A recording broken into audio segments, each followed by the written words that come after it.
lugares para iniciar con el evento.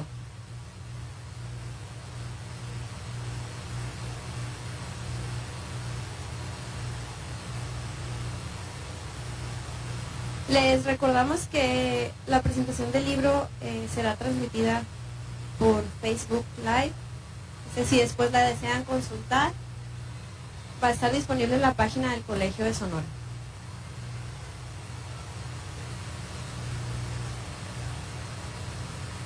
Buenas noches.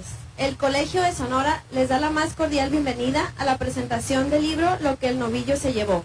La repercusión del desplazamiento forzado en 3 pueblos sonorenses, 1920-1970, de Suset Celaya Aguilar.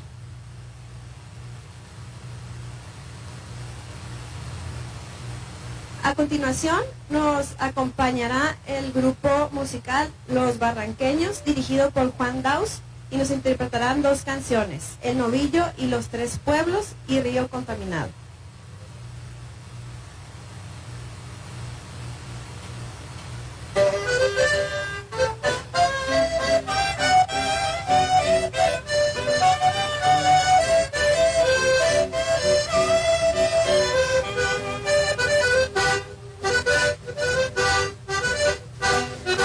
Voy a cantar unos versos y quiero que me abran cancha, donde antes vive a la gente, ahora lo navego en lancha.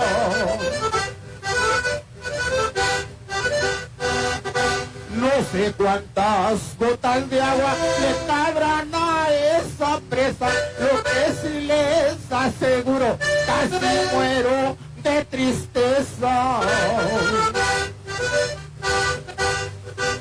No sé por qué nos sacaron para irnos a aventurar.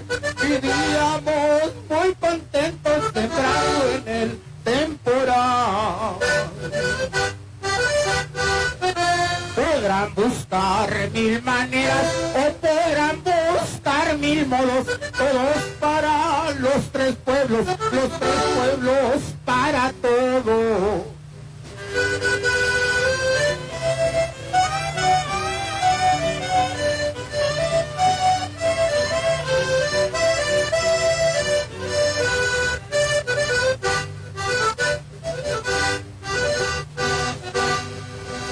Los 3 pueblos muy unidos, los apaches combatieron, pero nunca imaginaban con lo que al fin sucumbieron.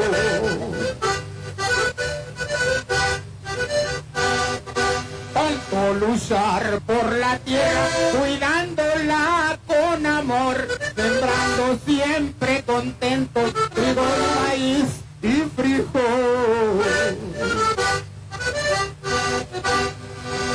Forzados muchos nos fuimos a la ciudad de Hermosillo, sin duda tuvo la culpa esa presa del novillo.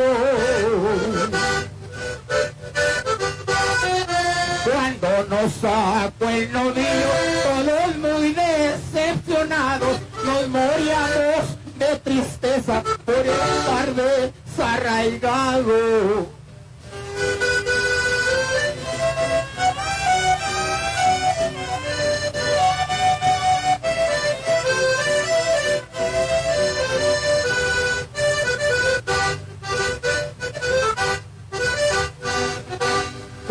Que el agua no el día, eso nos causa extrañeza. Suatite, Popa y Bato se ahogaron en esa presa.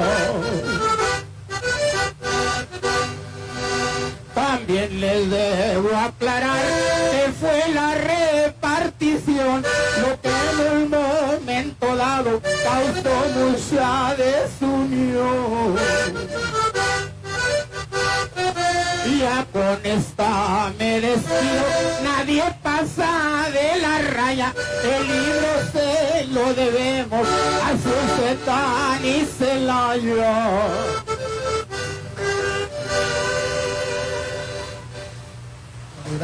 Gracias. Por ahí compuse algo también, pues se llama Río Contaminado. referente a otro vamos a ver.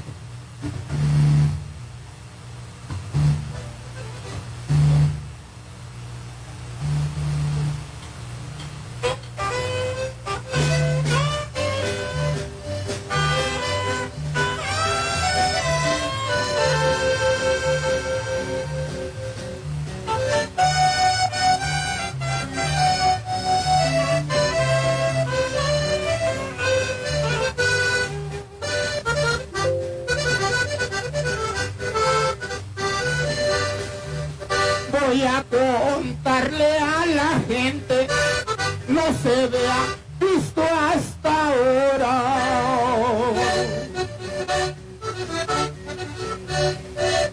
La gran contaminación que sufrió el río Sonora.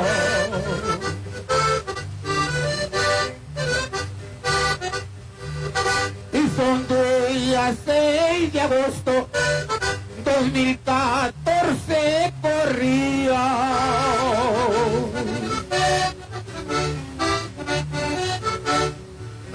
Pero fue hasta el día 8 que la noticia daría.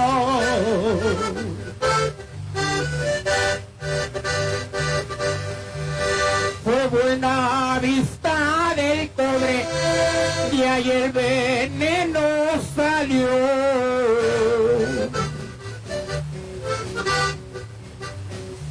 Ríos Bacanuchi y Sonora a los dos contaminó.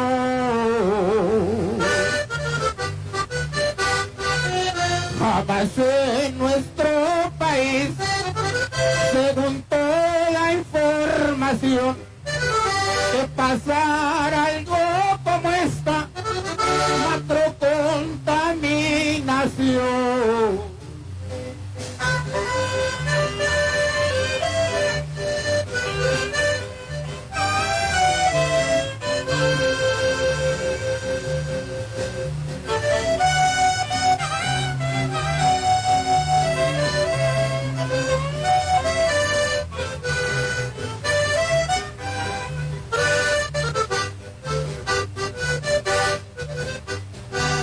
Productos del río Sonora, temor les tienen ahora.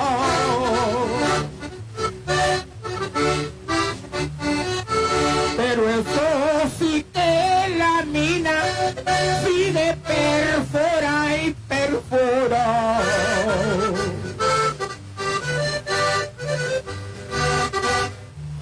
Yo creo que de tanto arreglo habrán de llegar a un trato.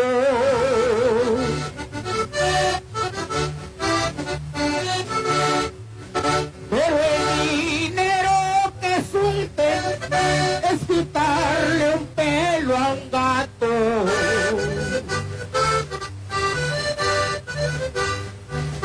Tal vez mucha gente piense que soy contrario al progreso.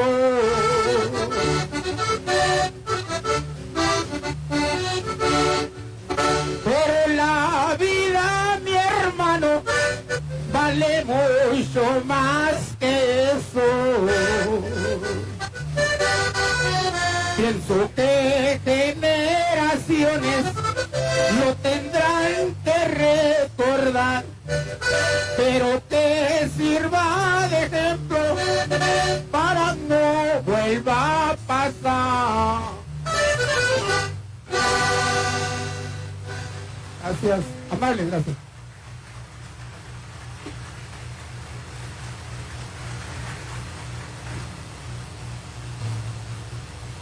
No, agradecemos la participación musical del grupo Los Barranqueños, que más tarde nos van a volver a acompañar. Y vamos a proyectar un video alusivo al tema del libro, producción del Departamento de Difusión Cultural.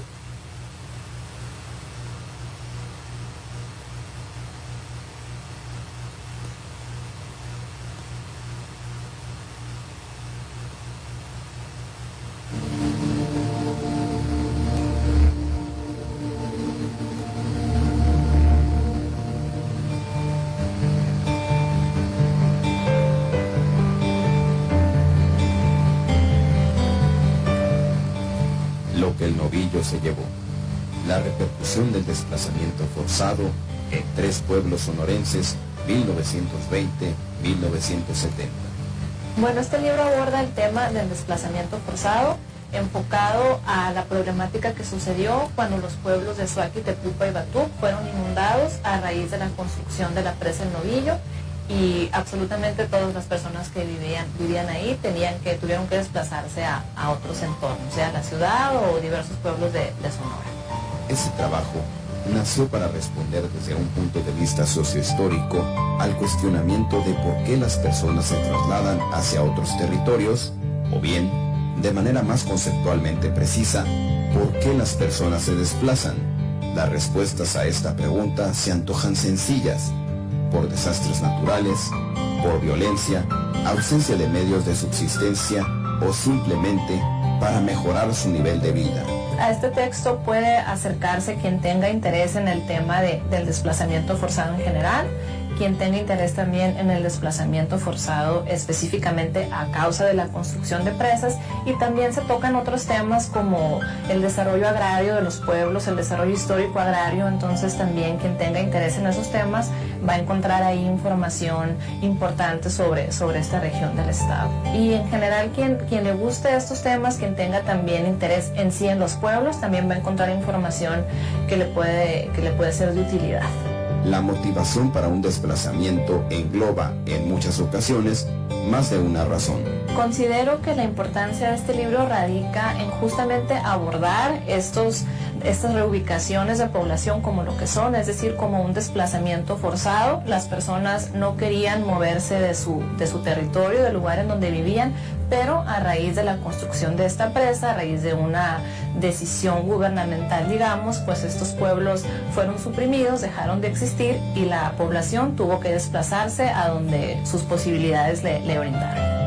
En el proceso que aquí se estudia, por ejemplo, se alude a una situación de violencia económica, pues los grupos sociales afectados se vieron forzados a abandonar sus lugares de residencia debido a la construcción de una presa hidroeléctrica que inundó el territorio en el que se desarrollaban social y económicamente. El libro está estructurado en 4 capítulos. El primero versa sobre los antecedentes históricos de Suaki, Tepupa y Batuc, y destaca sus particularidades como pueblos enclavados en la sierra, así como el inicio de su conformación como centros poblacionales hasta finales del siglo XIX. El segundo capítulo aborda el desarrollo de los 3 pueblos como centros productivos a partir del siglo XX e identifica el desenvolvimiento agrario de los poblados, así como la diversificación de sus actividades laborales y la formación de nuevos pueblos a partir de la inundación.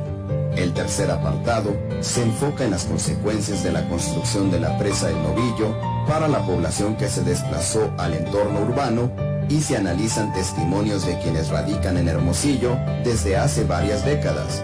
Por último, el cuarto capítulo engloba las conclusiones del trabajo. Este libro ya está disponible en la librería del Colegio de Sonora. Los invito a acercarse a él, a darle una lectura. Van a encontrar información relevante sobre esos 3 pueblos de Suaki, Tepupa y Batuc, así como del tema del desplazamiento forzado a causa de la construcción de presas.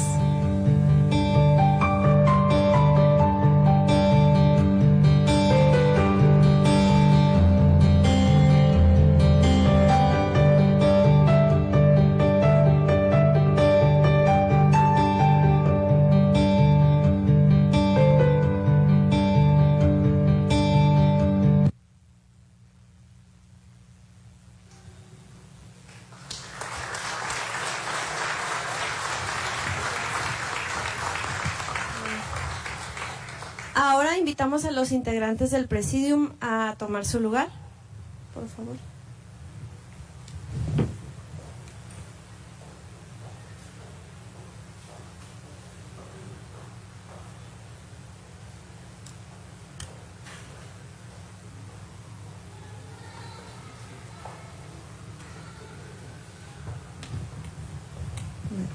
Esta noche nos acompañan la doctora Esther Padilla Calderón, profesora investigadora del Centro de Estudios Históricos de Región y Frontera del Colegio de Sonora.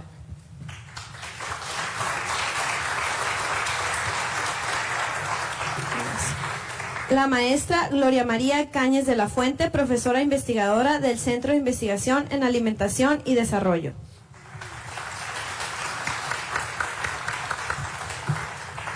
El maestro Juan Carlos Holguín Valderrama, estudiante del doctorado en el Instituto Mora, que fungirá como moderador.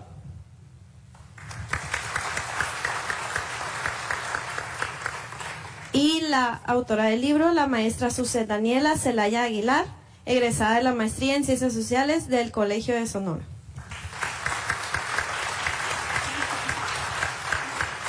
Ahora cedo el uso de la palabra al moderador. Muchas gracias. Buenas noches a todos. Gracias por acompañarnos, o más bien acompañar a nuestra autora, a Suset, quien es la autora y la creadora de este libro, quien pasó sus desveladas y sus preocupaciones en la maestría, fui testigo de ello, y a quien le quiero agradecer también la invitación a moderar esta mesa. Bueno, siguiendo el orden o el protocolo de la presentación, cederé el uso de la voz a la doctora Esther Padilla Calderón, quien dirigió precisamente la tesis que hoy se presenta como libro, no sin antes leer una pequeña semblanza de ella. La doctora Esther Padilla Calderón es profesora investigadora del Colegio de Sonora, doctora en Ciencias Sociales por esta misma institución, miembro del Sistema Nacional de Investigadores Nivel 1 y miembro de la red WaterLat GlobaSeed. Sus temas de investigación giran alrededor de procesos de apropiación, uso y confrontaciones sociales en torno al agua y a la tierra. Es autora de diversos libros, capítulos de libros y artículos de investigación. Cedo el uso de la voz, doctora, y le recuerdo que tenemos 20 minutos para disertar. Gracias, Juan Carlos. Agradezco la presencia de todos ustedes aquí. Es un placer participar de la presentación de un trabajo en el que uno, estuvo involucrado, ¿no? Con el compromiso que tenemos los profesores del Colson con nuestros estudiantes. Y fue un placer trabajar en la dirección de la tesis de Suset, porque también tuve oportunidad de aprender mucho, ¿no? Entonces, voy a leer mis comentarios del trabajo. Desde la perspectiva de Julián Rebón, el desplazamiento forzado de población es un proceso que implica el cambio de lugar de residencia como consecuencia del uso de la violencia física, la amenaza de su uso o que ésta sea considerada como probable por los desplazados. Para el Instituto Iberoamericano de Derechos Humanos, un desplazado es toda persona que se ha visto obligada a migrar dentro del territorio nacional, abandonando su localidad de residencia y sus actividades económicas habituales, porque su vida, integridad física o libertad han sido vulneradas o se encuentran amenazadas debido a la existencia de cualquiera de las siguientes situaciones causadas por el hombre: conflicto armado interno, disturbios o tensiones interiores, violencia generalizada, violaciones masivas a los derechos humanos y otras circunstancias emanadas de las situaciones anteriores que puedan alterar o alteren drásticamente el orden público. Estas definiciones no consideran de manera específica el desplazamiento forzado debido a la construcción de embalses o de infraestructura minera o de cualquier otro tipo con fines productivos. Sin embargo, aun cuando en estos casos no haya un ejercicio físico de la violencia, sí hay una determinación que se impone desde el Estado a un grupo social sin importar los efectos sociales y culturales que esto implique, o pretendiendo o simulando hacerse cargo de los mismos. Esto sin duda conlleva una carga de violencia y es por ello que en este trabajo académico se asume que el desplazamiento que ocurre a la población de 3 localidades sonorenses en los años 60 del siglo pasado es un proceso de desplazamiento forzado. Armando Haro, por su parte, en prevención del desplazamiento forzado, los guarijíos de Sonora y el proyecto de la presa Bicentenario Los Pilares, quien escribe de un proceso contemporáneo en un contexto en que los cambios estructurales implican, entre otros, grandes inversiones de capital sobre territorios ya ocupados para explotar bienes de la naturaleza con nuevas tecnologías, Señala que las presas se construyen sin calcular los impactos, tales como el deterioro ecológico irreparable o escasamente recuperado, y especialmente impactos como los efectos lesivos en la vida y la cultura de los pobladores, en particular en el caso de los pueblos indígenas.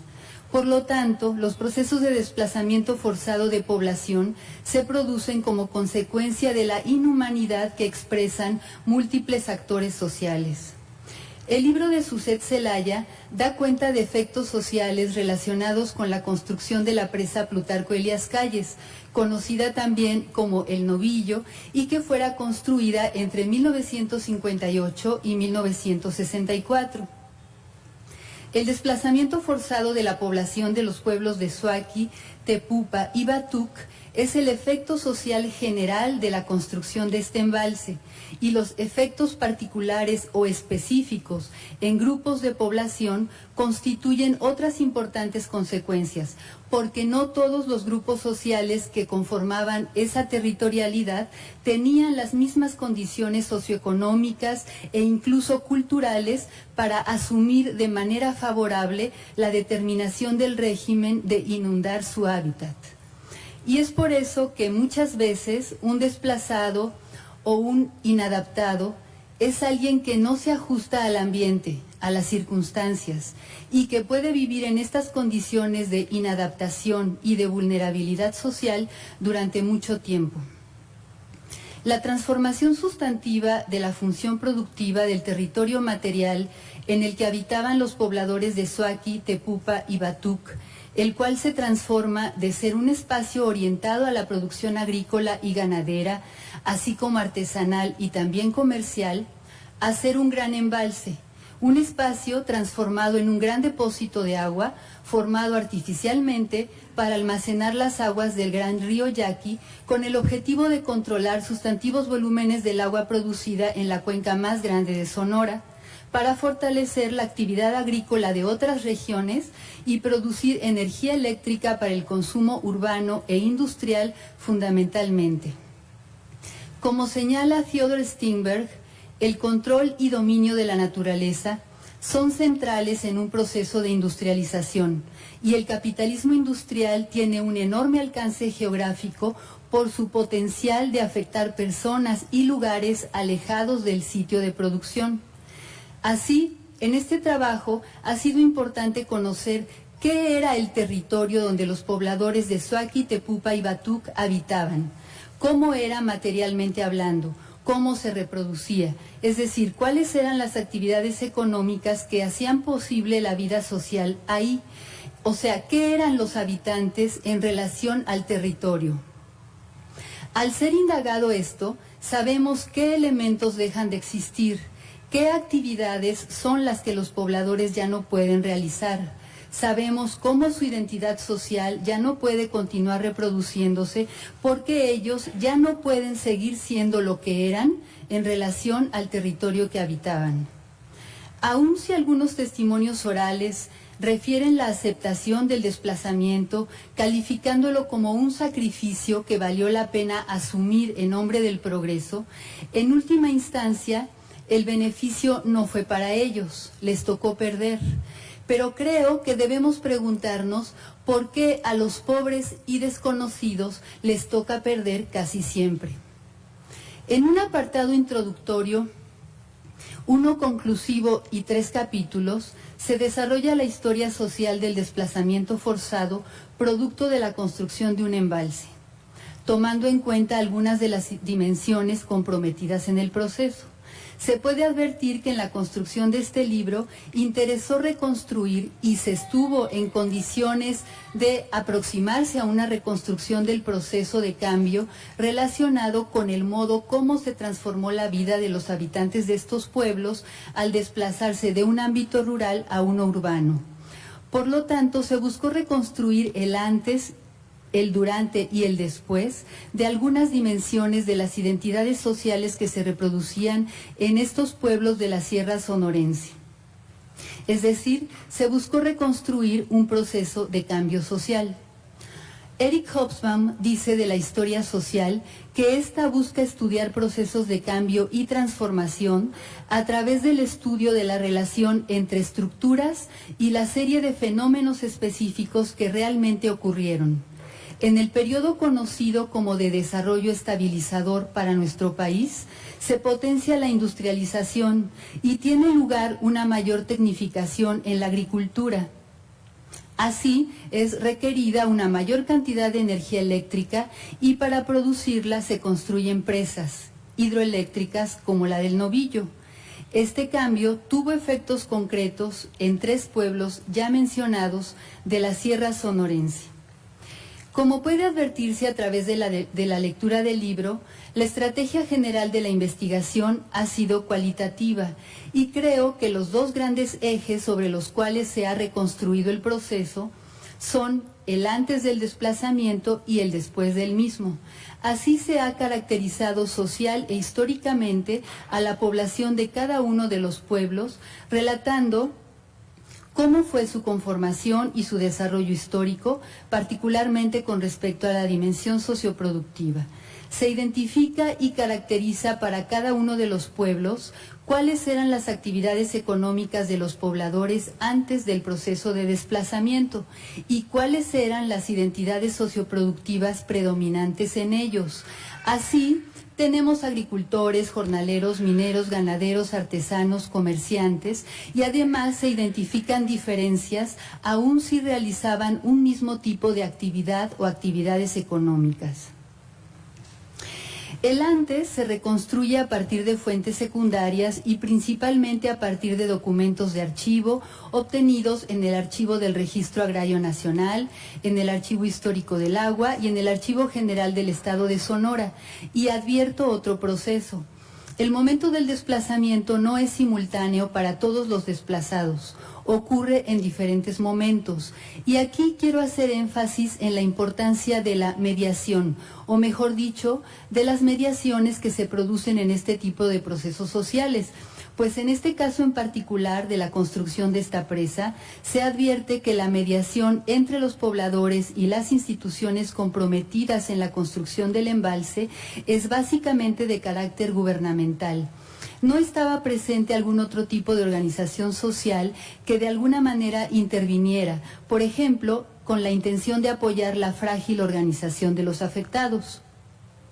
Para terminar, quiero decir que considero que el libro de Suzette Zelaya es producto de un proceso riguroso de construcción de nuevos conocimientos y que desde ahí abona al conocimiento preexistente sobre procesos de desplazamiento forzado en nuestro país y en otros territorios, procesos que en la actualidad se producen desafortunadamente con mucho mayor frecuencia que en el pasado, lo cual tiene que ver con las condiciones económicas y políticas dominantes. Bueno, felicito a Suzette y los invito a leer el libro. Gracias.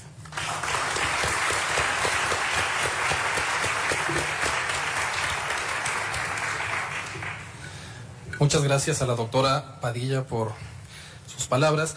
Y a continuación cedo el uso de la voz a la maestra Gloria Cáñez de la Fuente, quien es profesora investigadora del Centro de Investigación en Alimentación y Desarrollo en la línea de Desarrollo Regional. Es maestra en Desarrollo Rural por la Universidad Autónoma Metropolitana y cursante del doctorado en Antropología Física en la Escuela Nacional de Antropología e Historia. Es integrante del Comité Técnico Editorial de la revista Estudios Sociales. Cuenta con numerosas publicaciones, entre artículos, capítulos de libros y ponencias. Adelante. Gracias. Bueno, primero quiero agradecer a Suzette que haya pensado en mí para presentar su libro. Al Colegio de Sonora. Realmente fue un tema que me llegó profundamente, me llegó profundamente por los temas que yo he trabajado. Y bueno, pues mis comentarios son un poco más para que se les antoje leerlo. Bueno, esta obra se compone, además de la introducción, de 4 capítulos dispuestos a lo largo de 226 páginas y que, como una vez escuché decir, es similar a los frutos pues al caer las hojas va madurando, se va enriqueciendo conforme avanza su lectura. En la introducción, la autora nos hace saber que este trabajo nació para responder desde un punto de vista sociohistórico al cuestionamiento de por qué las personas se trasladan o más bien se desplazan hacia otros territorios.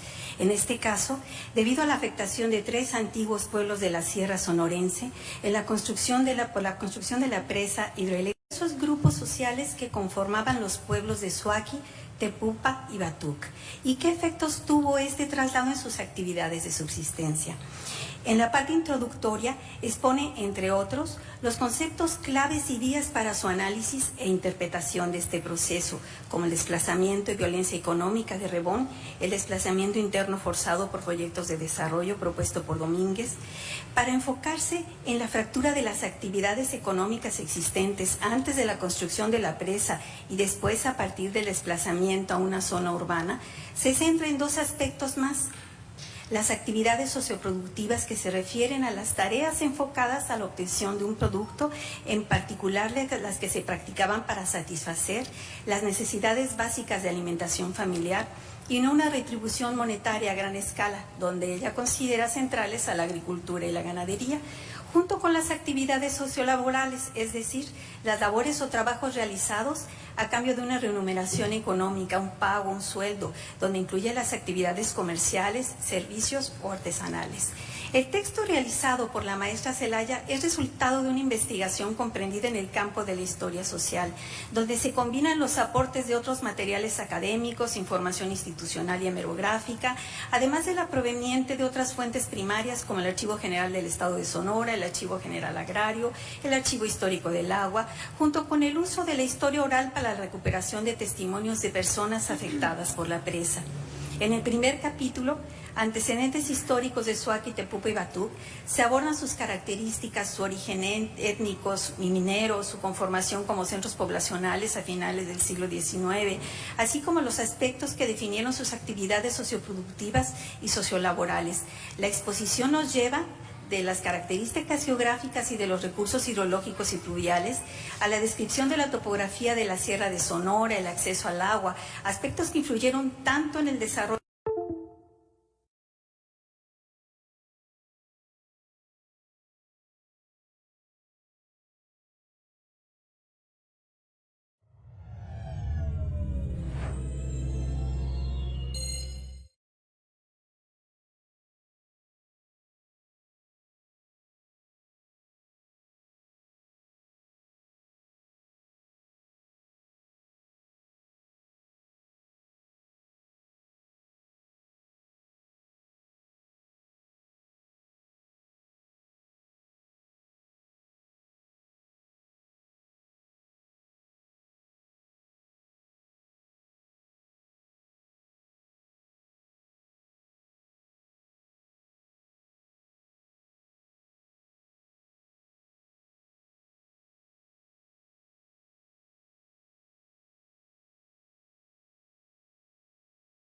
bartería, comercio, junto con otros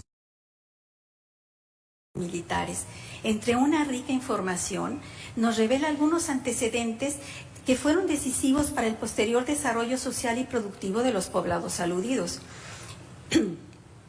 y para el surgimiento de complejos conflictos agrarios, como la importancia que tuvo Suaki para los residentes del mineral Todos Santos como refugio ante constantes ataques de los apaches, lo que coadyuvó a su mayor crecimiento poblacional. La existencia del primer título ejidal de Tepupa, otorgado en 1835, en el que se dotaba 7,000 hectáreas de tierras que eran propiedad indígena y que fueron redistribuidas entre habitantes de Tepupa y otras personas ajenas a la comunidad, quienes lograron que parte de esas tierras se convirtieran en propiedades particulares, lo que explica el descontento y reclamos de las comunidades indígenas. Junto con la firma de un convenio en 1883 con el que se obligaba al pueblo de Tepupa a ceder parte de sus tierras para el Fondo Legal de Suaki. También la unión de los habitantes de los 3 pueblos para enfrentar los ataques de los apaches con el apoyo de pimas y ópatas, lo que fue fundamental para la permanencia de estos asentamientos. Por otra parte, en el capítulo 2, titulado Desarrollo socioproductivo y laboral durante el siglo XX de los tres pueblos, Zelaya expone a través de una historia social y agraria bien documentada y desarrollada en tres periodos fundamentales, en los que aborda la conformación de estas comunidades, la reestructuración de la propiedad de la tierra, tanto por medios legales como ilegales, la asignación oficial de tierras y la formación de nuevos centros de población. En esta historia, la maestra nos presenta un proceso de lucha por la tierra caracterizado por pugnas entre pueblos, campesinos, ejidatarios, propietarios particulares, terratenientes, además de las instancias oficiales, todos ellos como los principales actores partícipes de apropiaciones, reclamos e injusticias, de invasiones de tierras, solicitudes de dotaciones, igualmente de complicidades e injusticias, algunas relacionadas con la intervención o la inmovilidad gubernamental. Además, nos introduce las diferentes etapas de acceso a la tierra a partir del caso particular de cada poblado, desde la primera solicitud de tierras efectuadas por Suaki y Tepupa en 1922 y Batuc en 1923, en una época en la que el gobierno federal pretendía impulsar la pequeña propiedad y el desarrollo agrícola orientado a la exportación, hasta los avances en las adjudicaciones de tierra durante el cardenismo y más tarde para el establecimiento de nuevos centros de población, lo que significó una larga espera para sus habitantes, aun cuando la presa ya estaba terminada. Por ejemplo, nos dice que en 1962, poco antes de que ocurriera la inundación del pueblo, un grupo de campesinos solicitó un cambio de ubicación del ejido Suaki, apremiados ante la amenaza que significaba perder sus tierras dedicadas al cultivo de trigo, maíz, frijol, ajo, cebolla, papa, cacahuate, chile y otras hortalizas, junto con la cría de reses, caballos, mulas y asnos, así como de otras actividades como la talabartería artesanal, en la que hacían teguas, chanclas, monturas, labores que junto con la minería, la extracción de cal, la elaboración de bacanora, constituían la base fundamental de su economía de autosubsistencia familiar.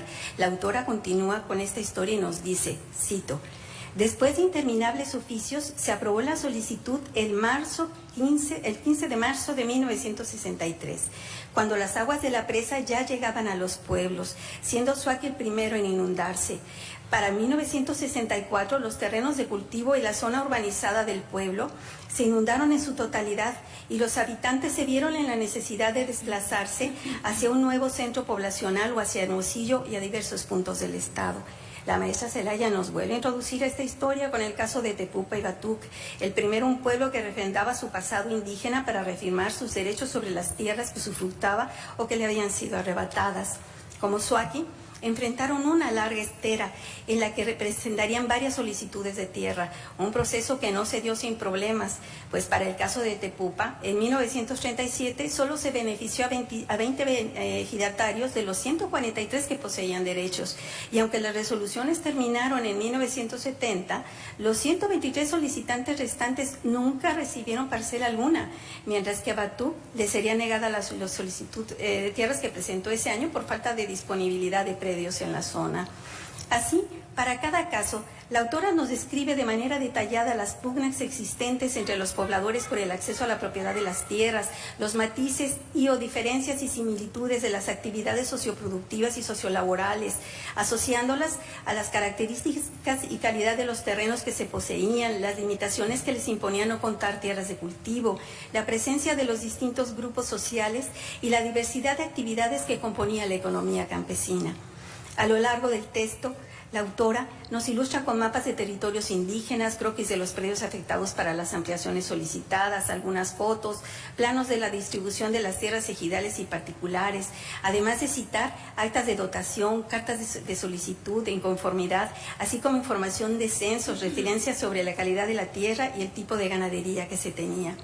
En el capítulo 3, titulado Las consecuencias de la construcción en Novillo, diversidad socioproductiva y laboral, desplazamiento forzado, la autora nos revela información sobre los antecedentes de los estudios realizados en la zona donde estaban asentados los tres pueblos, además de las gestiones previas a la construcción de la presa El Novillo, donde, por ejemplo, cita un oficio de la Dirección General de Aguas para determinar la jurisdicción del río Moctezuma, en el que únicamente se alude a los pobladores de los tres pueblos que tenían tierras a los márgenes de dicho afluente. siguiente. Lo mismo que un convenio firmado en 1958 entre la Secretaría de Recursos Hidráulicos y la Comisión Federal de Electricidad, donde se refleja que tras este proyecto se encontraban dos intereses claramente definidos. Por un lado, el uso de agua para riego y por el otro, la generación de electricidad, lo que respondía a las demandas de la actividad agrícola, comercial y desarrollo industrial y beneficiaría a unos cuantos grupos de gran poder económico, nos explica la autora, junto con otras irregularidades como el hecho de que las obras para la construcción de la presa comenzaron sin que aún se acordara una indemnización para los habitantes, pues fue hasta 1962 cuando se presentó un plan elaborado por el gobierno del estado y la CFE. Esta situación revivió entre los habitantes de los tres pueblos los anteriores conflictos por las tierras productivas, así como por los predios cercanos para el establecimiento de nuevos centros de población. De forma prolija, nos da información sobre los grupos opositores a la construcción de la presa, los intereses creados sobre las indemnizaciones en efectivo que algunos promovían, la presencia de pequeños propietarios que impedían el uso de tierras comunales, obstaculizando a ambos el reclamo urgente de dotaciones por parte de los campesinos pobres, algunos de ellos ejidatarios, para luego introducirnos al proceso de la conformación de cada uno de los nuevos centros de población, Nuevo Suaqui, Nuevo Tepupa y San José de Batuc, mostrándonos cómo en estos continuaron las complicaciones, desacuerdos, reclamos y la continuidad de los conflictos por la tierra. La presa Plutarco Elías Calles El Novillo tuvo una inversión de 450 millones de pesos ejercidos entre 1958 y 1964, materializando los planes gubernamentales de vincularse al sistema eléctrico nacional mediante el sistema Sonora-Sinaloa, y fue inaugurada el 12 de noviembre de 1964 por el presidente López Mateos, el gobernador Encina Johnson y el exgobernador Álvaro Obregón y el ingeniero Fernando Eriat, director de la CFE. El discurso de inauguración fue un mensaje triunfalista, ensalzaba tanto el logro de haber construido esta presa, la más grande de Latinoamérica, como los beneficios que vendrían con ella. Sin embargo, en ningún momento se hizo referencia a la población desplazada ni a los pueblos desaparecidos, subraya la autora.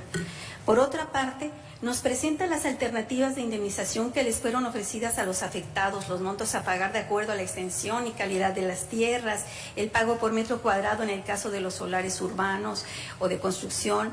Entre otras opciones, se contemplaba el pago con tierras o con dotación de tierras en el distrito de Riego del Mayo, apoyo para trabajar como braceros en Estados Unidos, la construcción de infraestructura y servicios básicos para quienes fueran reubicados, la siembra de peces en la presa para una posible fuente de empleo en la instalación de talleres de tejido de palma para las mujeres.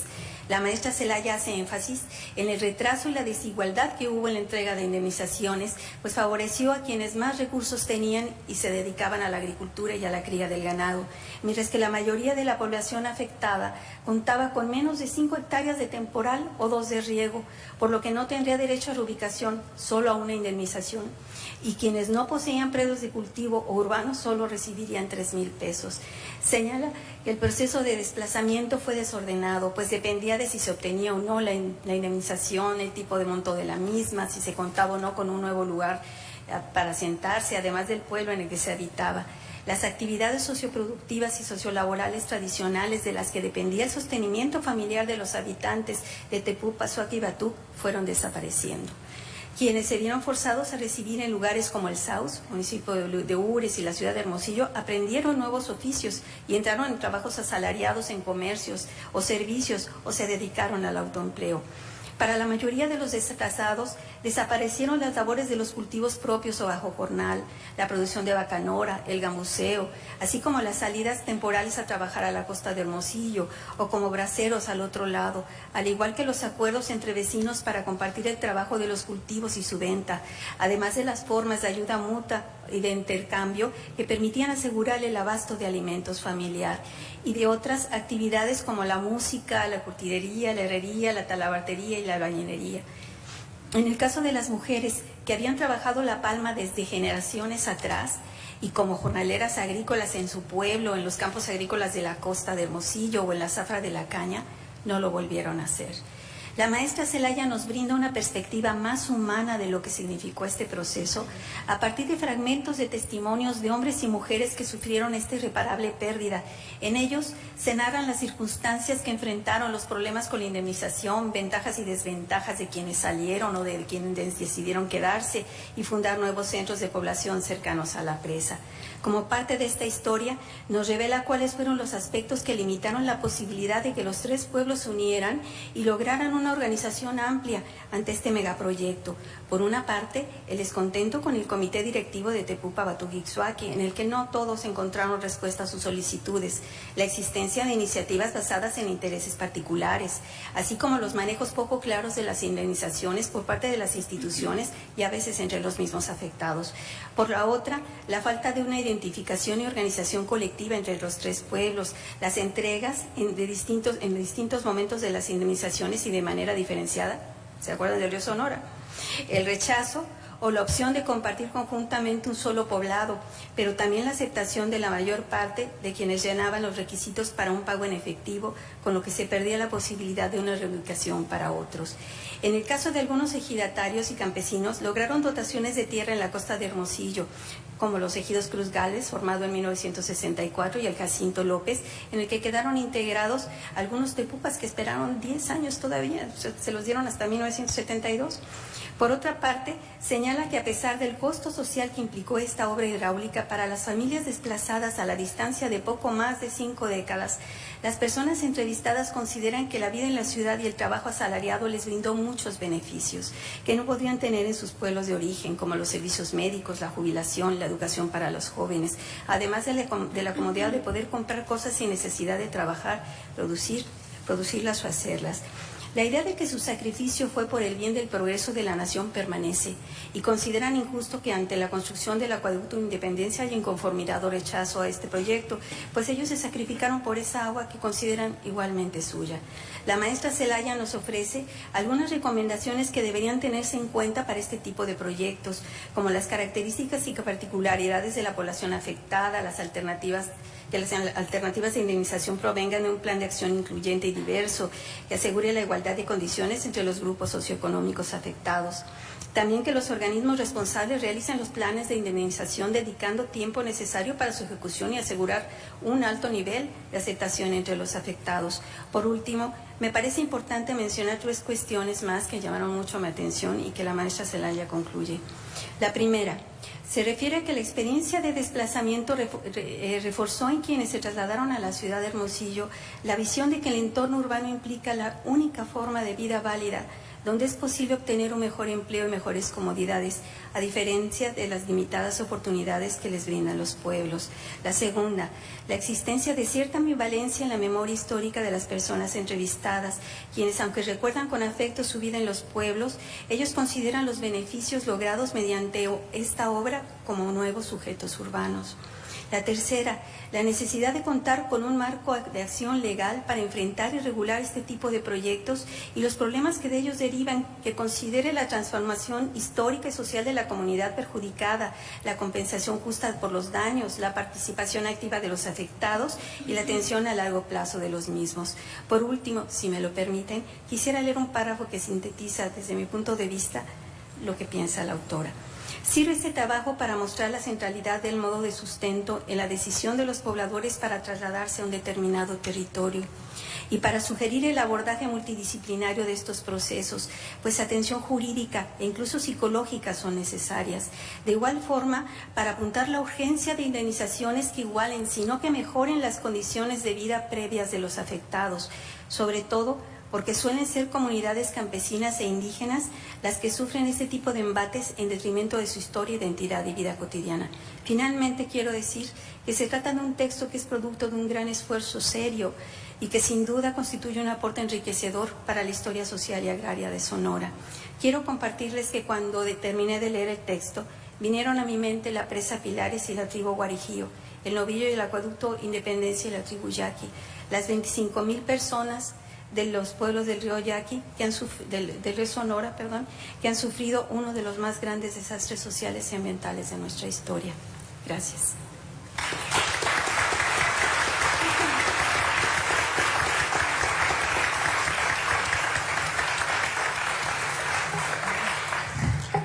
Muchas gracias a la maestra Cáñez de la Fuente.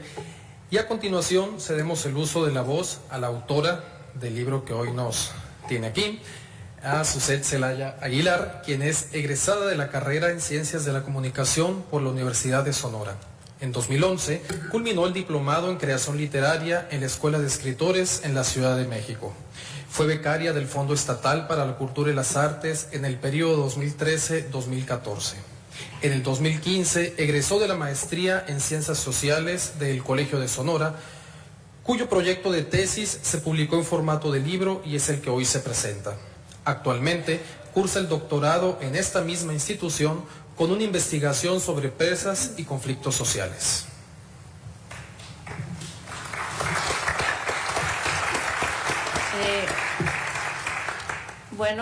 Muchas gracias. Voy a iniciar mi participación pues agradeciendo, ¿no?, a diferentes instancias, ¿no? En primer lugar, a mi familia, que los tengo aquí muy cerquita, que su apoyo ha sido incondicional y realmente estudiar un posgrado es algo muy pesado y pues cada página de este libro es tiempo que no le das a tu mamá, a tu hijo, a tu pareja, esposa, hermano. Entonces pues les agradezco a ellos siempre el apoyo, ¿no? También al Colegio de Sonora por la publicación del libro, por la organización del evento.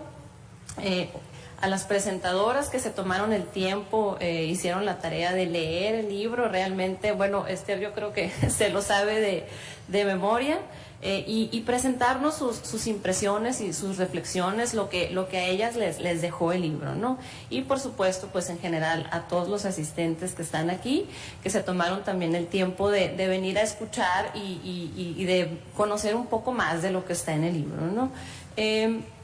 A mí me parece muy importante que pues estemos, como veo, bastantes personas. Ya vi, me dijeron de algunas que son de Batuc, de San Pedro de la Cueva. Entonces me parece muy interesante que estén esas personas aquí, porque es un tema que cuando hablas de Soaquí también, de Soaquí, me parece que es un tema que no se debe de dejar descansar, ¿no? Porque si bien creo que a grandes rasgos todos conocemos que hubo 3 pueblos que se inundaron por esta presa, realmente la profundidad y la repercusión tan fuerte que sucedió en este hecho, en este acontecimiento, pues creo que no es del todo conocido, más allá de las personas que lo vivieron y que son afectados directamente, ¿no? Todo el mundo me pregunta si yo tengo familiares allá, tengo alguna relación consanguínea, pero simplemente al conocer sobre este tema, pues me pareció que debía ser abordado desde un punto de vista pues científico, digamos, ¿no? Desde producir este conocimiento ya un poco más con cierto método, pues, ¿no? ¿Para qué? Para quitar siento yo ciertas maneras que tenemos de ver no solamente este problema de los afectados de Soaquí, Tepupa y Batuc, sino como ha estado reiterado en los comentarios de las presentadoras, la presa Pilares de los Guarijíos, que ahorita se está construyendo, la contaminación del río Sonora y también de otras presas, cuando se construyó la Angostura, cuando se construyó el Oviachi, también se inundaron poblaciones y son muy poco mencionadas en comparación de lo que se menciona este caso de Soaquí, Tepupa y Batuc, ¿no? Entonces, me parece que una de mis intenciones o objetivos del libro era pues contribuir a comprender estos hechos de una manera un poco más profunda, ¿no? Como les digo, cambiar esta óptica, no decir son los sacrificados, son los que de manera sin problemas accedieron a dejar absolutamente todo por este bien común, por este bien de la nación, no, sino que son desplazados que dejaron su territorio contra su voluntad, ¿no? De manera involuntaria, que como comentaba ahorita Esther, que inició su participación definiendo lo que es el desplazamiento forzado, que es la columna, ¿no?, central de la investigación, lo que lo lleva. es involuntario, y creo que al decir, bueno, ya son desplazados forzados, ya no son estos mártires, ya no son estos sacrificados, pues nos lanza ya otras preguntas, ¿no? Bueno, ¿forzados por quién? ¿Quién los forzó a irse de su lugar, ¿no? Ya es diferente a bueno, estos sacrificados que se fueron a Hermosillo, se fueron a El Saúz, a Nogales, a Estados Unidos, a donde pudieron, etcétera, para favorecer a esta clase industrial que también señaló Esther, ¿no? Abordar la dimensión y repercusión social de esta presa, de las presas en general, y bueno, en este caso que se habla del novillo, rebasando esta visión que es la que generalmente acompaña cuando hablamos, ¿no? Entonces, al otorgar, como les comento, una base científica, pues que a partir de la historia, que es lo que está en el libro, pues ya empezamos a verlos con otro tipo de repercusión, ¿no? No fue sencillo lo que ellos vivieron, no fue cualquier cosa. Ahorita platicando en corto, la maestra Gloria y yo, me dice, bueno, se me removieron, ella también estudió estas poblaciones, se me removió cada vez que yo me enteraba que uno de mis informantes moría, cuántos se murieron de tristeza, que es algo que te comentan, ¿no? Los afectados de este acontecimiento, esa repercusión tan fuerte, ¿no? Que en este caso del libro, pues también yo me he enterado de personas que en estos 4 años que yo llevo, desde que inicié la investigación, pues ya fallecieron, ¿no? Entonces sí es como una sensación extraña, pero a la vez en el libro pues está su experiencia y está la manera en la que ellos vivieron este desplazamiento, ¿no? Bueno, ¿qué siento que puedo retomar o que puedo agregar después de los comentarios de las presentadoras, que de manera, por ejemplo, Gloria de una manera muy particular les comentó de lo que se trata el libro, un poco de los hallazgos, y Esther ya un poco desde el punto de vista ya un poco más teórico y el sustento conceptual, ¿no? A mí sí me interesa un poco retomar esto del desplazamiento forzado, ¿no? Retomar este concepto, ¿no? Comentar que es una forma particular de migración que, repito, es involuntaria, que rompe las relaciones sociales, las relaciones amistosas, y que rompe también la manera que tenemos nosotros de tener un sustento económico, que es en sí lo que yo abordé en el libro, ¿no? Me interesa un poco ahondar en por qué la dimensión económica, ¿no? El desplazamiento forzado es un tema que, aunque se aborde aquí desde la historia, es un tema, repito, actual. México y Colombia son 2 de los países en América Latina que sufren más casos de desplazamiento forzado, ya sea por hechos violentos, por conflictos religiosos o por megaproyectos como caminos, aeropuertos, presas, desarrollos turísticos, entre otros, ¿no? Entonces, es un tema actual que nos puede servir para analizar, como les digo, lo que vemos diariamente en las noticias, ¿no? Aquí retomo, me centro en la violencia económica, como la mencionaba Esther. Cada dimensión del desplazamiento, desde donde se puede abordar, ya sea desde lo psicológico, que también la repercusión psicológica es muy fuerte y hay mucho también estudio e investigación sobre eso. Se puede abordar desde las emociones, ¿no? Que a mí me parece también muy interesante eso, porque cuando platicamos con estas personas afectadas, todavía sigue todo muy a flor de piel, la injusticia, el coraje, la sensación de abuso, ¿no? Entonces, hay investigaciones también que lo abordan desde lo emocional, desde cómo el sentir coraje, el sentir impotencia nos funcionan como herramientas para luchar, para resistir e incluso para desviar el curso de los acontecimientos, ¿no? También desde la perspectiva de género, Gloria me comentaba desde la dieta, desde la alimentación. Entonces es un tema verdaderamente muy amplio y muy interesante, que sería sería ideal que continuara también desde esos abordajes, desde producciones que ojalá se hicieran también aquí en el colegio, ¿no? Cada dimensión lleva una metodología, como también curiosamente lo mencionó Esther, que yo también lo tenía aquí entre mis puntos, y el haberlo hecho yo desde un punto, desde la dimensión económica, conllevó que yo revisara ciertos artículos con la idea también de lo que dijo Esther, ¿no? Identificar el antes de lo que eran estos habitantes, para poder identificar obviamente y ver este cambio al momento de que ellos vienen a Hermosillo, ¿no? Entonces hay mucho material en los censos, en los archivos agrarios. Los archivos agrarios son un material muy interesante, porque además de ser un documento institucional, o sea, que se dirige cuando quieres solicitar tierras, cuando tienes algún problema con tus propiedades, es decir, va a una institución gubernamental, hay también mucho del sentimiento ahí, ¿no? Hay mucha descripción de lo que sienten, de cuál es el problema, de por qué están pidiendo ayuda, ¿no? Entonces, además de darnos datos y darnos apellidos y de ponernos en contexto de qué estaba sucediendo, pues permite conocer más allá, ¿no? De lo que a lo mejor por lo que te acercaste al documento, ¿no? Entonces, el hacer esta caracterización, conocer qué eran antes, qué hacían, cómo se sostenían, me permitió ver, pues ahora sí que la repercusión al desplazarse a la ciudad, ¿no?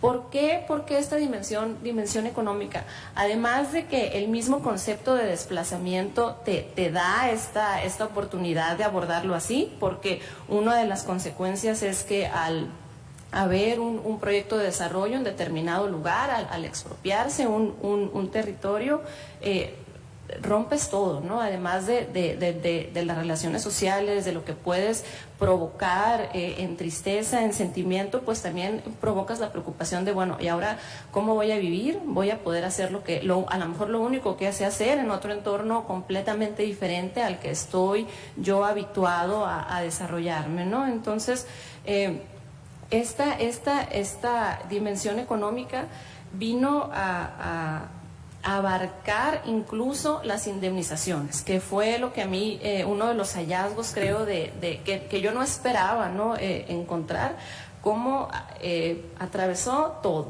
¿no? Al punto de que las actividades económicas predominantes o no resultaron afectadas a raíz del plan de indemnización que se construyó en este sentido de justicia que el gobierno lo decretó, pero que en realidad pues no fue tal. Yo creo que al contrario, ¿no? Al hablar con quienes eran artesanos, con quienes se dedicaban a los servicios, con las mujeres que tejían palma, pues se dicen, es que ese plan benefició solamente a quienes tenían tierras, a quienes tenían grandes propiedades.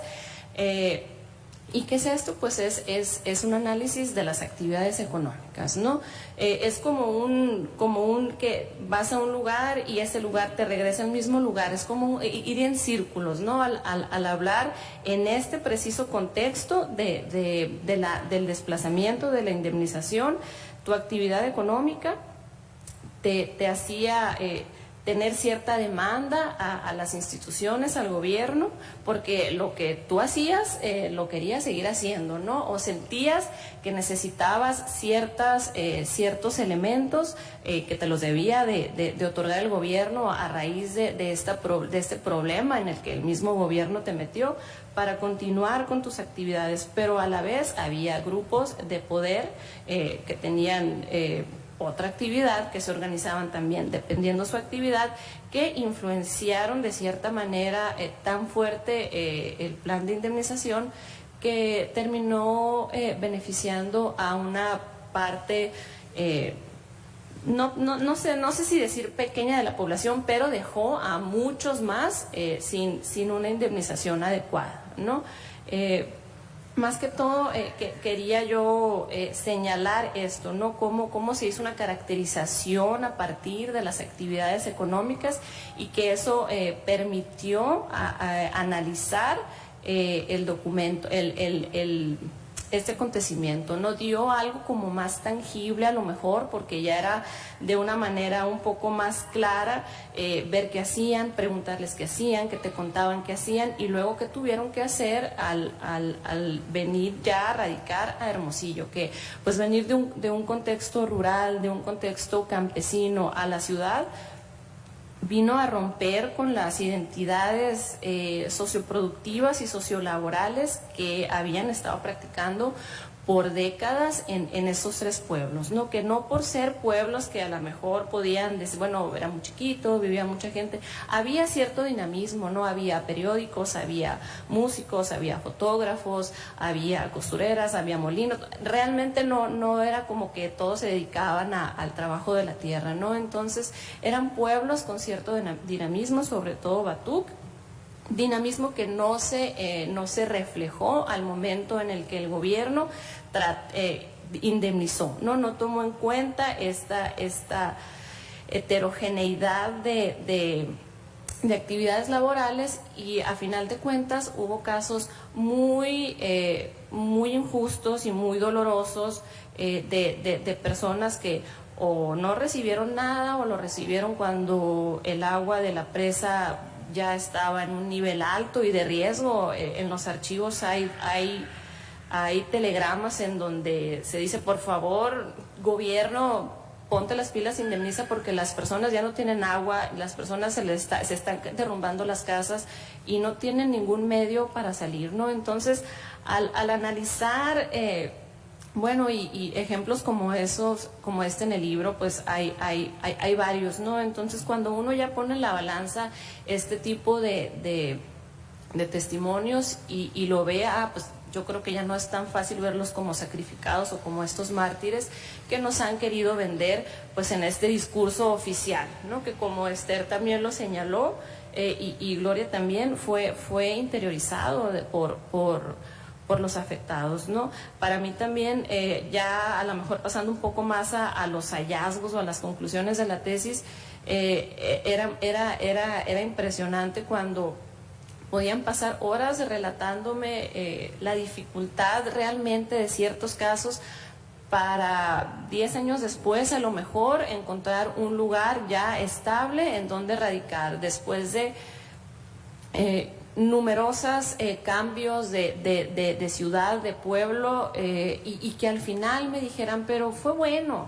señorita, fue bueno que se construyera el novillo, porque pues si no, ¿cómo? Por el Estado, ¿no? Por el bien del Estado. Entonces realmente se ve cómo se logró de cierta manera interiorizar este discurso del bien general o el bien de la nación por parte de las instancias que estaban encargadas del contacto, ¿no? Que la encargada de esta presa fue la Comisión Federal de Electricidad, pero los encargados de las indemnizaciones terminó siendo el gobierno del Estado, que no debió ser así, porque el encargado de la construcción era la CFE, y quien tenía que hacerse cargo de eso era la CFE, y eso se prestó a muchos malos manejos, a corrupción, entre, como Gloria señaló también, entre el mismo aparato gubernamental como entre los mismos pobladores, ¿no? No tiene el sentido el libro de indicar o de señalar quién bloqueó tal iniciativa, quién robó, por decirlo, quién hizo esto o esto otro, sino más bien pues señalar que aún en poblaciones o incluso quitar ese mito de que en los pueblos todos nos llevamos bien y todos nos queremos y todos nos preocupamos unos por otros. Hay en los pueblos ahorita, y en esos 3 pueblos también hubo grupos de poder que tenían contacto con autoridades y que bloquearon de manera importante ciertas iniciativas de organización por parte de los afectados, ¿no? Hay otros, digo, aparte de mi libro, obviamente hay material que también ya se ha hecho sobre estos 3 pueblos, en donde digamos que va como un trenecito, ¿no? O sea, un material abona al otro, ¿no? Entonces, se centra en como les comento, lo económico, pero hay otros materiales en donde ya todos estos pormenores a lo mejor están un poco más señalados e identificados, ¿no? En sí, lo que yo intenté hacer en este libro es mostrar pues cómo no todo fluye tan fácil, ¿no? Aunque sean poblaciones demográficas o espaciales reducidas, no todo fluye tan fácil. fue difícil llegar a un acuerdo, aún entre pocos pobladores. Los ejidatarios querían una cosa, los que se dedicaban a lo mejor al comercio otro, quienes no tenían propiedades querían ser indemnizados de cierta manera, unos querían ser reubicados, otros no. Entonces el tiempo, si de por sí el tiempo en el que se acercó realmente el gobierno a la población fue poco, pues con tantos frentes la cosa terminó pues de una manera poco óptima para los afectados, ¿no? Entonces, de manera, ya para cerrar, se me olvidó realmente que tenía 20 minutos. Voy a mencionar de manera muy breve lo que creo que se puede rescatar para casos como el del río Sonora, como el de la presa Pilares, de los guarijíos que también están ahí entre Azul y Buenas Noches. No saben bien si serán desplazados o no, pero la cosa es que ahí está construyéndose una presa, ¿no? Entonces, aquí para este acontecimiento en general hubo ausencia de un marco legal completamente, o sea, eran tiempos en donde ni lo ambiental, ni lo social, ni nada era tema, digamos, que estaba sobre la mesa. Entonces, pues de alguna manera fue sencillo para el gobierno hacer las cosas como las hizo, ¿no?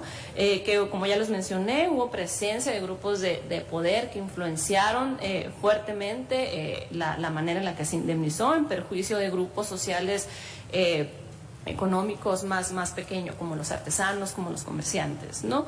Hubo falta de orientación de alguien que supiera más o menos por dónde, o sugiriera, oye, pues haz esto o esto otro. Realmente todo fue como como les dio a entender a los afectados, que iniciaron también de cierta manera con comités de defensa, de representación, y que realmente pues no se logró nada por esa vía, ¿no? El tiempo fue insuficiente, es decir, considero que el tiempo es factor clave para abordar estos acontecimientos a la hora de las indemnizaciones, y de que sean lo menos perjudicial posible, ¿no?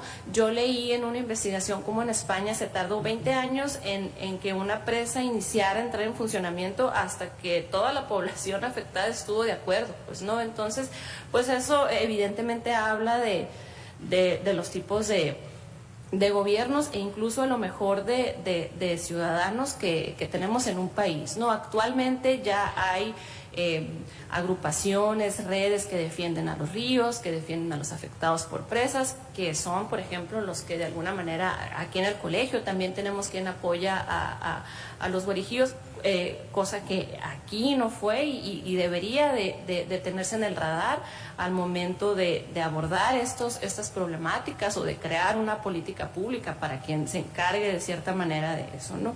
No se generalizaron las indemnizaciones, como les comento. Creo que ahí también debe de haber cierta sensibilidad de que, aunque sea un pueblo pequeño, pues hay gente que hace una cosa y hay gente que hay otra, y no todos van a poder vivir con una misma manera de indemnizar, no van a querer aceptar esas indemnizaciones, ¿no?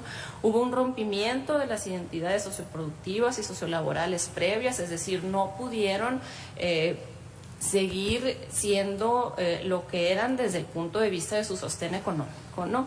Y evidentemente pues hubo una violación de derechos humanos y de los derechos como ciudadanos, porque el desplazamiento forzado se llama así siempre y cuando no rebases los límites de tu país, ¿no? Conservas ciertos derechos, tus derechos como ciudadano, ¿no? Entonces realmente fue un episodio que considero muy mal manejado y muy injusto, y que por eso pues que me parece muy bien y muy positivo que estemos aquí, como les repito, para que no se deje descansar este tema, y ojalá no se deje descansar también desde el conocimiento científico, ¿no? Entonces, de nueva cuenta, muchas gracias, y aquí culmino mi participación.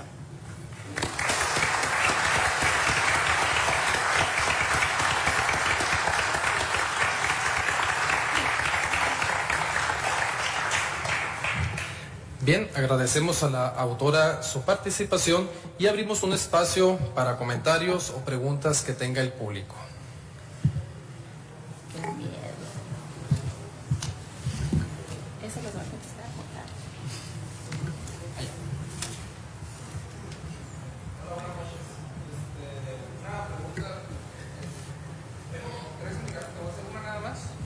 voy a hacer nada más una pregunta y la voy a concentrar en ¿te dio tiempo de analizar, de dar este conocimiento al debate y desde hace como 15 años sobre el aeropuerto que están construyendo en el lago de Texcoco, de que hay muchos muertos, bueno, algunos muertos, y casos de violencia sexual de policías del Estado sobre 27 mujeres, como parte del terrorismo del Estado, cosas así que se podrían manejar? ¿Te dio tiempo para emitir algún comentario al respecto sobre esto?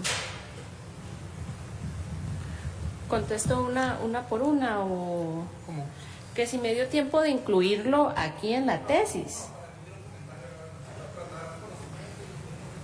Sí, creo que son, por supuesto que son acontecimientos paralelos, ¿no? A fin de cuentas, lo del aeropuerto, lo de las presas, lo del río, se pueden englobar como conflictos ambientales que abordan esto que te acabo de mencionar, ¿no? Una falta de derechos, una falta de un marco legal, y el desplazamiento forzado, claro que puede aplicarse al estudio de ese acontecimiento, y del nuevo aeropuerto también, pues no, ya ves que acaba de asesinarse a un ambientalista que estaba en contra del aeropuerto. Todo eso está relacionado y todo eso tiene que ver con esta violencia, ya sea física o no, percepción de violencia de las personas que habitan un lugar que está amenazado por ese tipo de megaproyectos, que es como se les denomina a ese tipo de construcciones. No sé si contesté tu pregunta. ¿Alguien más por acá? De este lado. Ah, bueno, pero aquí y luego ya vamos a juntar, yo creo, ¿no? Para... Bueno, ok. ¿Ok? Bueno, buenas noches. Primero que nada, pues felicidades. Se escucha interesantísimo Muchas gracias. tu trabajo. Quiero leerlo, de verdad. Y quiero preguntarte, porque hay en el ambiente como ese debate actualmente, y yo creo que la ciencia crítica debe aportar para llegar al fondo de las causas de las cosas. Y hay en el contexto nacional actual un debate entre que si es la corrupción o es el sistema de producción capitalista de acumulación por despojo, bla, bla, bla, bla, bla. Bueno, tú que le entraste a un estudio de caso, en un caso particular de despojo, ¿no?, que provocó desplazamiento forzado interno, ¿qué opinas? ¿Qué piensas? Okay. ¿Corrupción o capitalismo? Okay. ¿Por acá? Sí. Bien, son dos preguntas y una sugerencia. La primera pregunta, quisiera saber la manera como reaccionó la sociedad sonorense frente a estos acontecimientos. ¿Qué manera, los diferentes sectores, cómo vieron y cómo reaccionaron? La segunda pregunta es cómo se trató el tema con respecto a la prensa. ¿Qué decían los periódicos, la época, y qué tanto la fuente periodística resultó para ti importante para documentar este tema?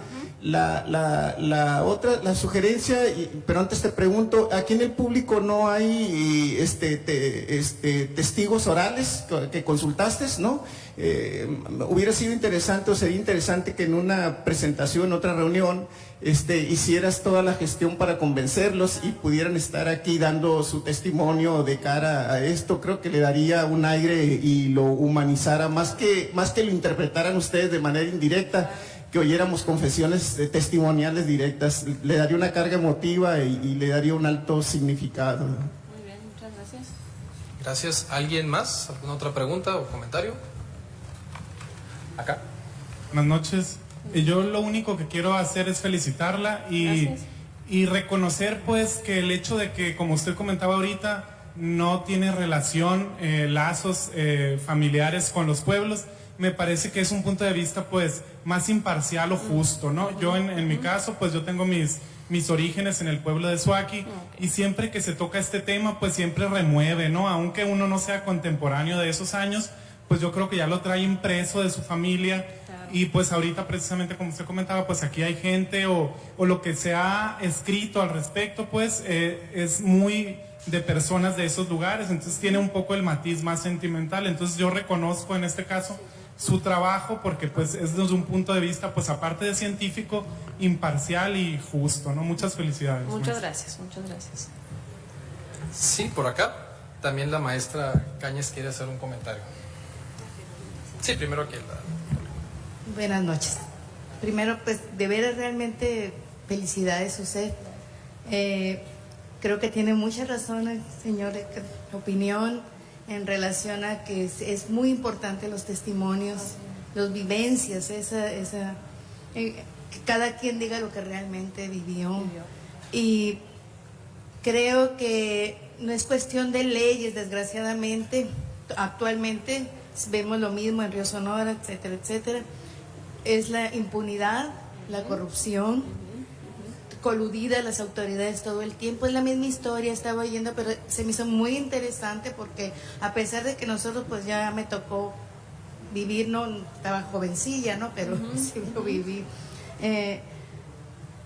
Hay que remover eso porque la conciencia es lo que nos hace que haya un poco de diferencia en este mundo. Crear conciencia, felicidades y gracias a los maestros, a todos. Y que no nos sigan engañando con que somos mártires. Gracias. ¿Alguna otra pregunta? Por acá.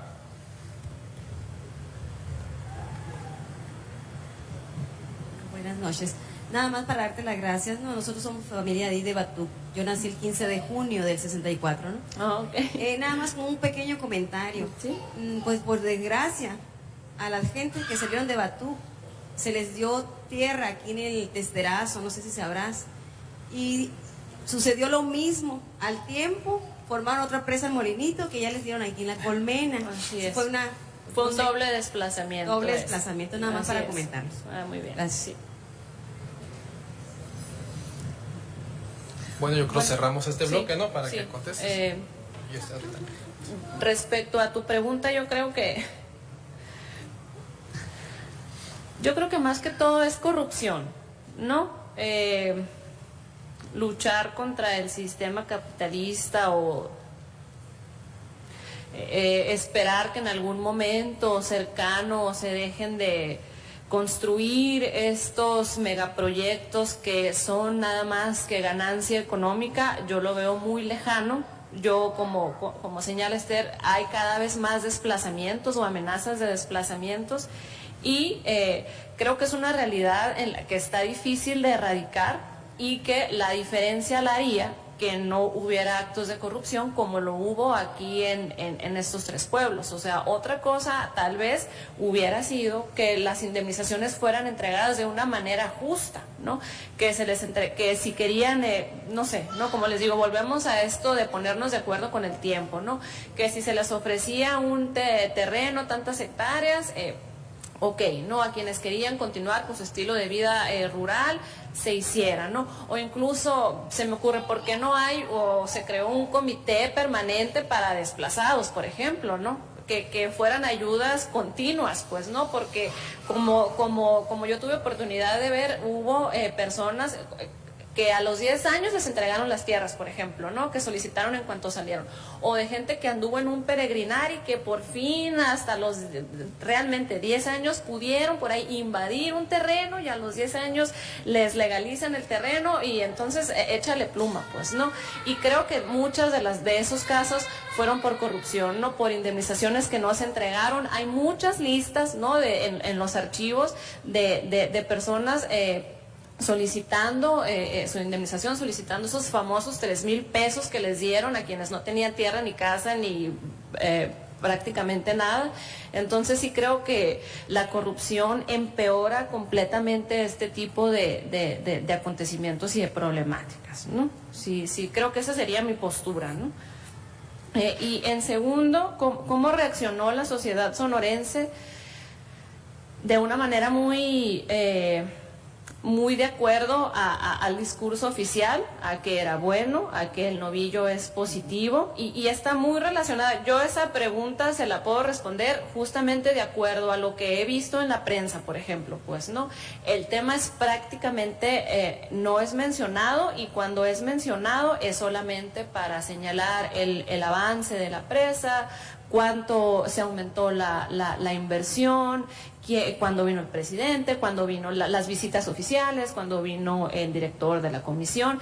Pero realmente, si en esos años estamos hablando de a lo mejor que en el imparcial hay 25, 30 notas, a lo mejor que abordan a los afectados, estamos hablando de 3, ¿no? Por ejemplo, a lo largo de estos casi 10 años desde que se informa que se va a construir el novillo, ¿no? Entonces, sí creo que la sociedad permaneció pues con esa visión de que era algo positivo. Creo que eso también se refleja en que hubo poco acercamiento de a lo mejor de académicos o de personas con un poco de mayor conocimiento hacia esa población. Sí hubo personas que criticaron en columnas, sí hubo estudiantes de la universidad que fueron, hubo estudiantes de Arizona que fueron, pero en realidad fue muy poco, ¿no? A como vemos, por ejemplo, en el río Sonora, que hay la sociedad se envuelve de manera más intensa, ¿no? Y la prensa, como le digo, pues solamente informaba sobre lo positivo de la presa.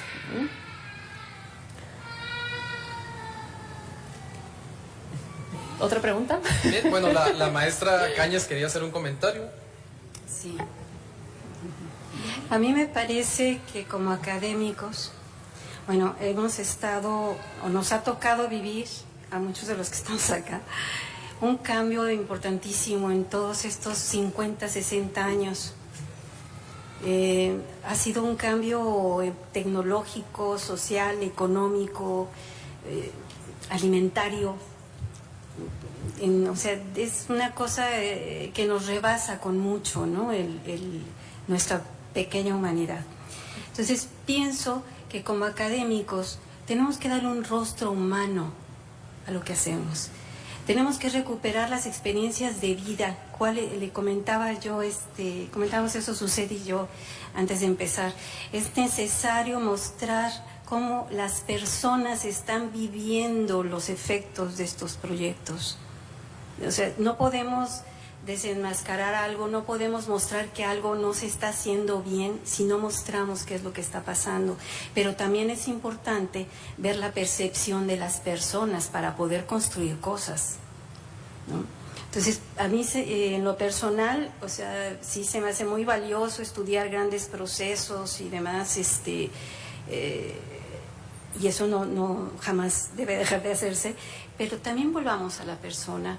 Volvamos también en la academia a volver la mirada hacia las personas y a volver a tener un lenguaje y una comunicación hacia la sociedad que no nos aleje, ¿sí?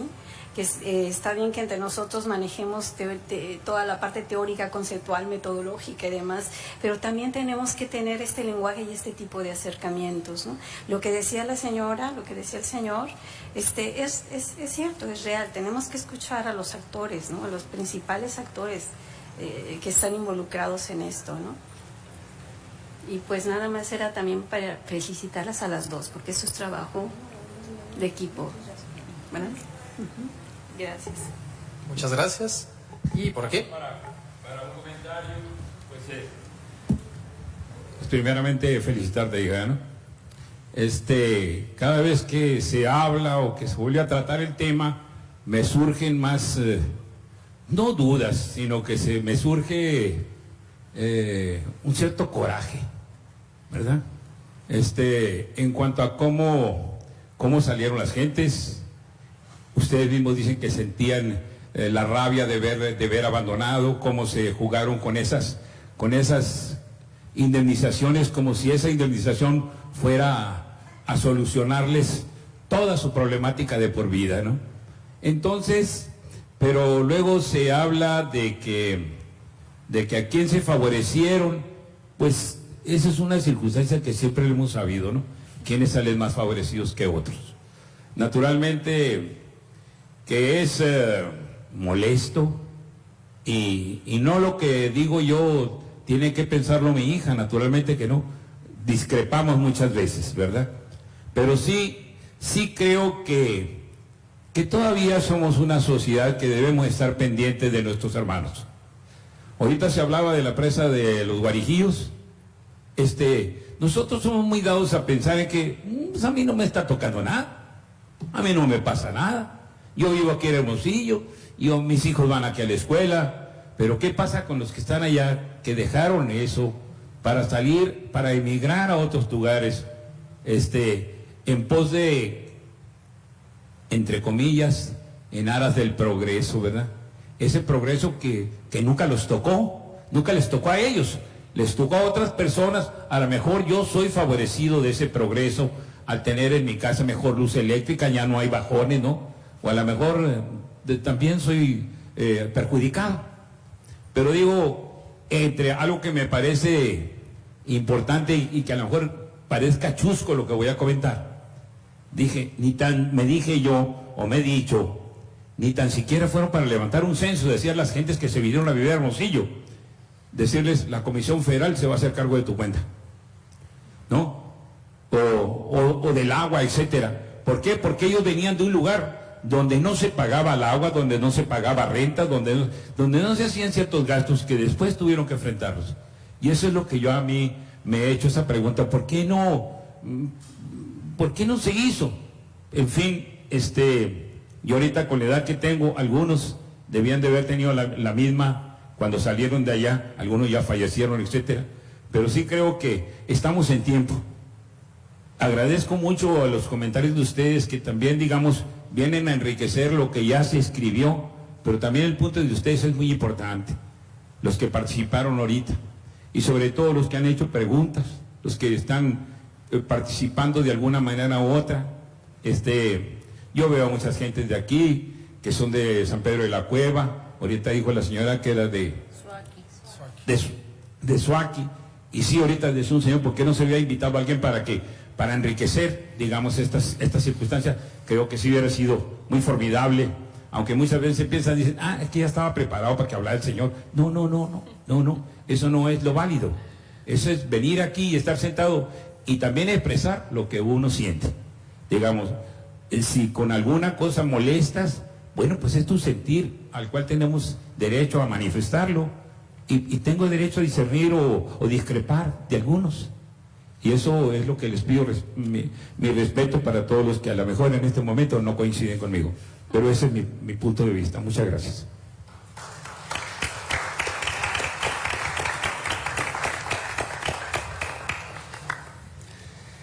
Bueno, cerramos este bloque de preguntas, de comentarios, y paso a entregar las constancias de participación a la doctora Padilla.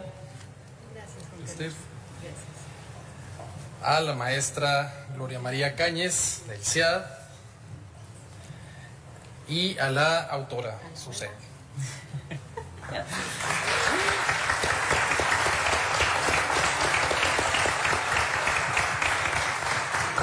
Y pues ya solo resta agradecer su presencia e invitarlos a un brindis que vamos a tener a continuación y a seguir disfrutando de la música del grupo de Los Barranqueños. Muchas gracias.